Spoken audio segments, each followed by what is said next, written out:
Bhavnagar district court ખાતે 78મા સ્વાતંત્ર્ય પર્વની ઉજવણી કરવામાં આવી। દેશભરમાં 78મા સ્વાતંત્ર્ય પર્વની ઉજવણી કરવામાં આવી રહી છે, ત્યારે ભાવનગર શહેરની સરકારી કચેરીઓમાં પણ સ્વાતંત્ર્ય પર્વની ઉજવણી કરવામાં આવે છે, જેમાં કર્મચારીઓ દ્વારા ધ્વજવંદન કરીને ઉજવણી કરવામાં આવી। ત્યારે ભાવનગર ડિસ્ટ્રિક્ટ કોર્ટ ખાતે પણ બાર એસોસિએશન અને તમામ જજીસ અને કર્મચારીઓ સાથે એડિશનલ જજની અધ્યક્ષતામાં કોર્ટમાં પતાંગણમાં ધ્વજવંદન કાર્યક્રમ યોજાયો હતો। ત્યારબાદ 78મા સ્વાતંત્ર્ય પર્વને લઈ મીટિંગ હોલ ખાતે બાર એસોસિએશન તેમજ જજીસનું પ્રવચન કાર્યક્રમ રાખ્યો હતો, જ્યાં બાર એસોસિએશનના હોદ્દેદારો અને પ્રિન્સિપલ ડિસ્ટ્રિક્ટ એન્ડ સેશન જજ તેમજ જજો દ્વારા દેશના સ્વાતંત્ર્ય પર્વ વિશે પ્રવચન આપવામાં આવ્યું હતું।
મારા તરફથી અને મારા ન્યાયાધીશ ભાઈઓ બહેનો, વિદ્વાન વકીલશ્રીઓ, સિનિયર વકીલશ્રીઓ, બહારમાં નવા આવેલા વકીલશ્રીઓ તમામને મારા તરફથી 78મા સ્વતંત્રતા દિવસની શુભકામના।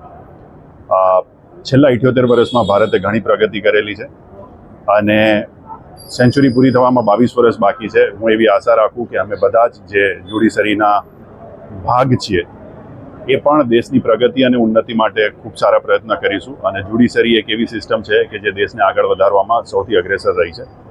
હું મારા તરફથી, મારા જ્યુડિશિયલના ન્યાયાધીશ ભાઈઓ બહેનો અને વિદ્વાન ધારાશાસ્ત્રીઓ તરફથી આપ તમામને શુભકામના પાઠવું છું અને આવનારા વર્ષોમાં ભારત ખૂબ જ પ્રગતિ કરે તેવી આપ તમામને શુભકામના અને અભિનંદન પાઠવું।